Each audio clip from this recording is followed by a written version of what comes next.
Hey gang, so today we're going to look at something sent by Meta EDC. It's the Peace Slider by Lee Studio in stainless steel and copper.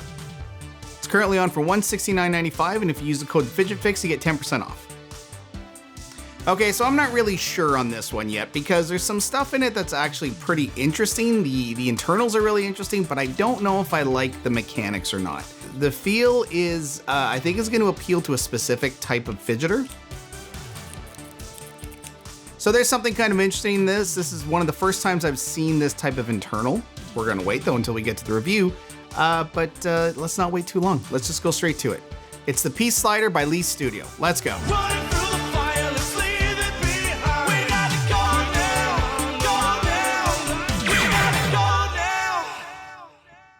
Okay, here we go with the Peace Slider. Now, this is one of those sliders that, like I said in the intro, I'm kind of on the fence with because the mechanics in here affect the playability in a way that I'm not sure I like. And we're gonna see why that is when we open it up. But let's just get right into it.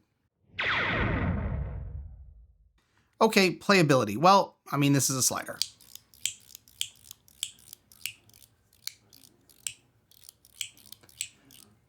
So this is one of those sliders that works best when you middle slide. When you kind of touch it, like your contact point is right in the middle and we go back and forth. It doesn't work as well, I find, when you push from the bottom or the top. The way that this works is there's a bit of a kind of a cantilever thing going on, and that's a big word, a little bit of a seesaw. So when you push from the bottom, what happens is you almost lift the top a little bit, and so it puts weird pressure on here. And that's just in the design. That's how this thing works. So to get the best results, you really have to keep pushing right from the middle because that's where the slide mechanics are. It's this little collar that sits right in the middle here. So as long as you keep your pressure in the middle, you'll get a smooth slide back and forth. But if you go like push down or from the bottom, it's not great.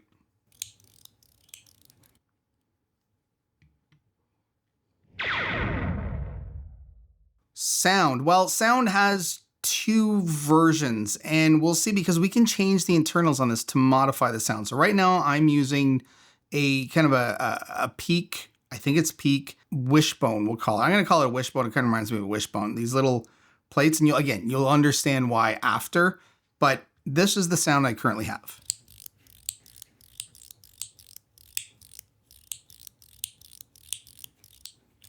There is a version where you can switch this over to a metal, and we'll look at that, we'll put it in, but I found that it just didn't give me the sound that I liked. This got me a little closer to it. Again, don't worry though, we'll look at it. Haptics, I mean, almost none. It's a very smooth, it's kind of a zipper, but it's a very muted zipper. So the main haptic comes from this snap at the end. You do get a little bit from this.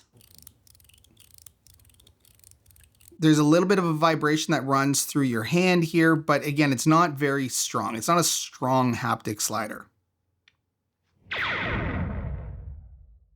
Ergonomics. Well, actually, ergonomics are quite good. No sharp corners. Even on the inside, like the inner pieces are nice and smooth, so there's no hot spots. This is actually definitely a plus for this. The ergonomics are really, really nice. Now, again, they can always be improved. It would be nice if, again, these aren't sharp corners, but they're still straight edges. This would have been kind of nice if it had been rounded off like a lot more, just to kind of give it a bit more of a capsule feel to it. But again, overall, I'd say it's pretty good. Okay, weight. Well, let's see. We are, let me zero that out. Ounces, let's call it 2.2, close to 2.3. We're almost kind of moving up, but again, whatever, 2 ounces. And oops. Let's go to grams, 64 grams. So this is very, very light. Well, you know what? I've had lighter, but it is a pretty light slider. Okay, and dimensions. We are looking at a length of, well, let's see, 48 millimeters, and let's go to inches.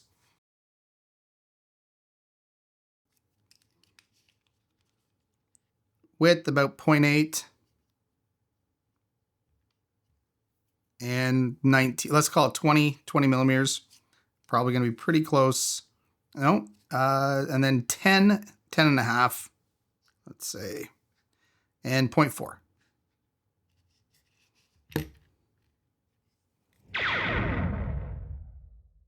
Okay, internals. Here we go, because this is kind of an odd one. Let's look at what we get with it first. So, as I always say in my reviews, this to me is a red flag. This is a warning. When you get Loctite included with a Fidget, it usually means there is an issue, that the designer or developer acknowledges there's an issue, and that's why this is in here. And we're going to look at which screw gets loose. There is one of them that gets loose, for sure. And we also get, let's see, let's just pour this all out here. So we get some replacement screws. We get kind of our main collar, which is in here. We have also replacement screws for the plate here, springs, and the most interesting part of this are these little forks. So these are the metal forks I was talking about, and inside right now I'm using Peak versions, I think it's Peak versions of these forks. So we'll see that in a second. Let's just put all this back.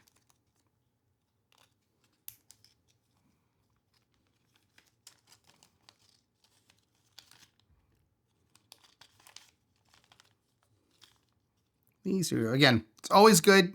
Go on Amazon, get yourself just a box of these bags. They're all different sizes.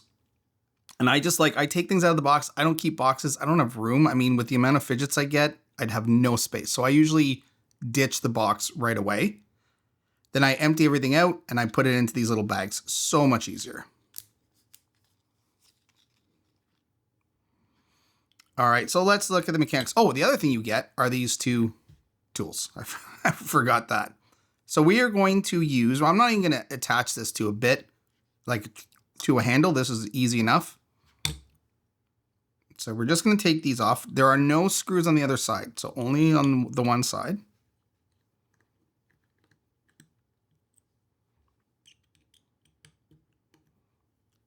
And they're not in super tight, so it's very easy to just take them out by hand.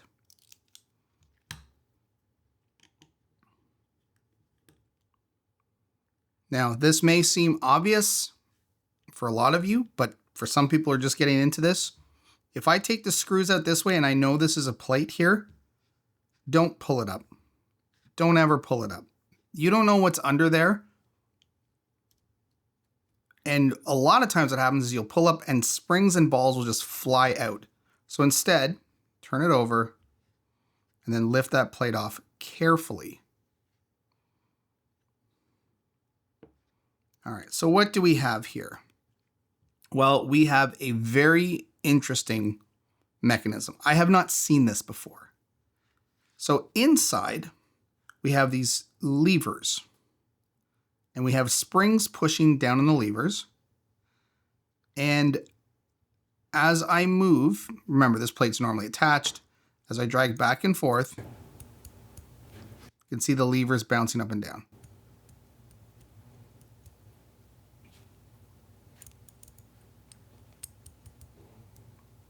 That's where the sound comes from. It's an interesting design, and it's a nice effort in terms of doing something different, but I don't know how effective it is.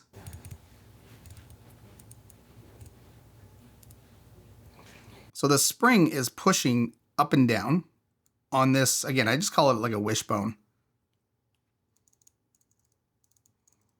So we can take this collar out. Now, where does the blue Loctite come in? This screw gets loose. And that is a huge gripe for me. Like that's something that it's honestly, it just bothers me every time I see that. I wish it was better. I wish there was a better way to do it, especially because the problem with the Loctite is if I screw this in too hard, then I affect the play. But you kind of don't know where that sweet spot is until you've screwed it in and the Loctite starts to harden. So I just don't like messing with it. So now we have our collar. And you can see already as this has popped up, the little wishbones have come out. And that's because they are no longer being pressed down on by the teeth. They've lifted out.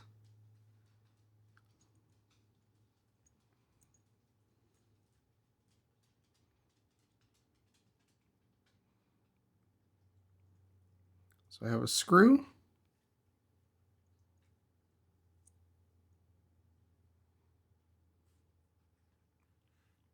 There's the teeth with the plates. There's the back. Nothing on the back here except a tiny little black washer. Okay, so here we have our little metal wishbones. Now we're gonna swap these out. And as you can see, this is very, very detailed work. It's very frustrating. It's very small. So the first thing I wanna do is make sure I have my tweezers ready.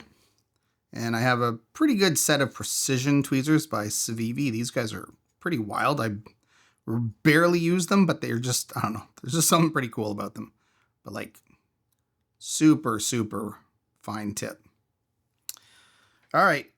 Now, the way this structure works is just a spring on one side and we push up.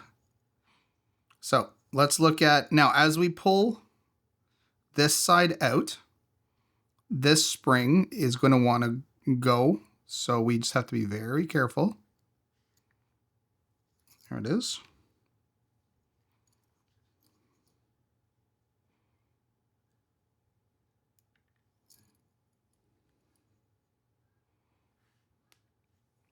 And then we can just replace that with this metal one.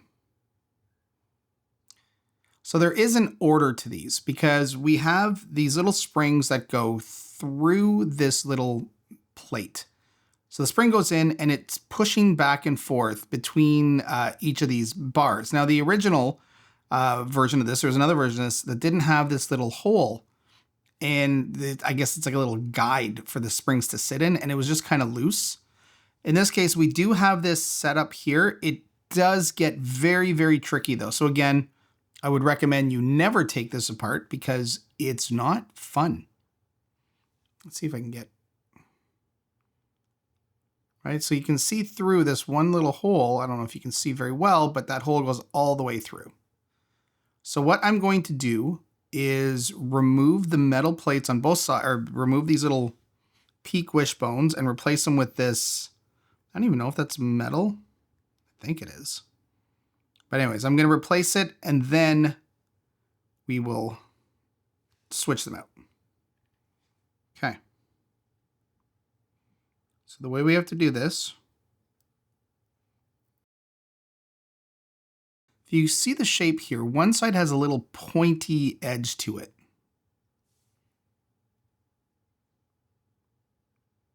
And that's the side we're going to put into this little spring lock here.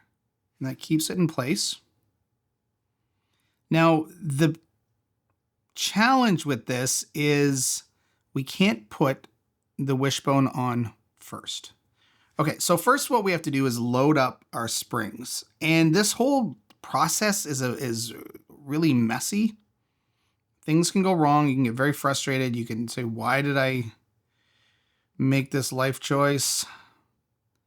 So we've got one spring loaded in from the top. And we are going to lock in our first wishbone. Now, the way these wishbones work is there's actually a bit of a specific shape to this side. And again, it's kind of hard to see, but there's a little sort of pointy end here. That pointy end goes into the, we'll call it the little fixed side here, because there's like a little It's a little ledge on top of it. So this is what locks this one in.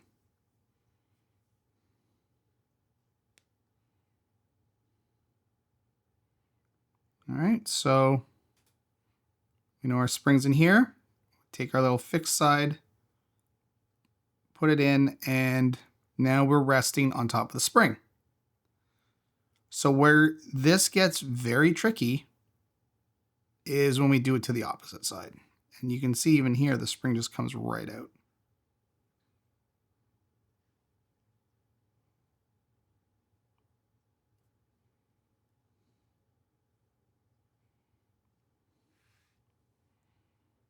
Okay, so we have one side in. Okay, so here's what I had to do. I cut because this thing is just, this is an absolute nightmare to deal with because it is so small. The pieces are so tiny. So what I did is I attached it to the plate, which allowed me to manipulate it a little more easily. And essentially what I did is I put one screw in, and then I locked this wishbone into the collar. And then I slid this part of the wishbone out because it's not locked in anything.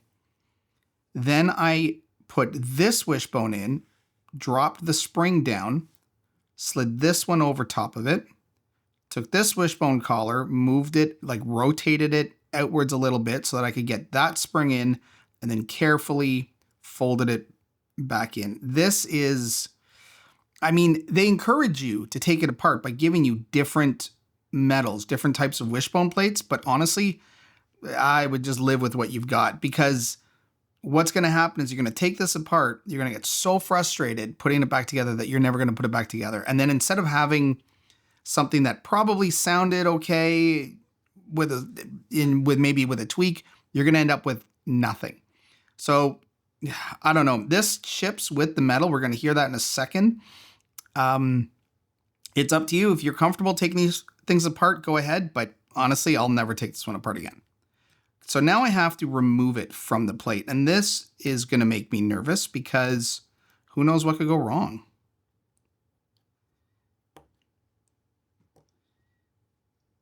Okay, I'm going to transfer.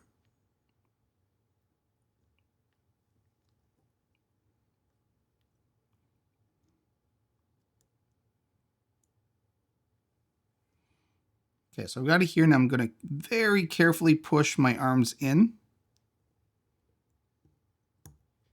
Like so.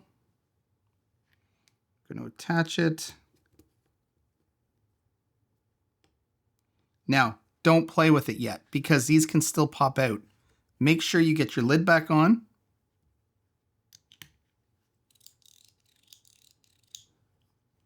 Then test it out. Then get your little screws back in there.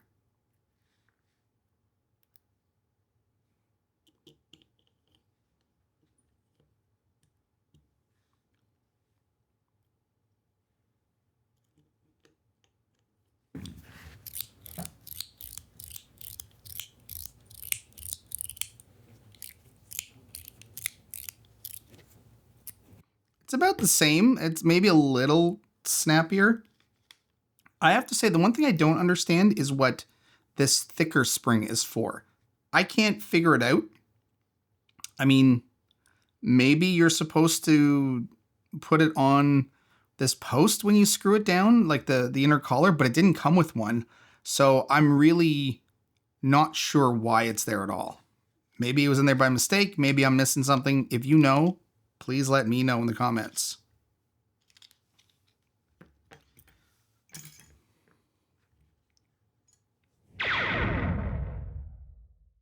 Okay, gang, final thoughts. I mean,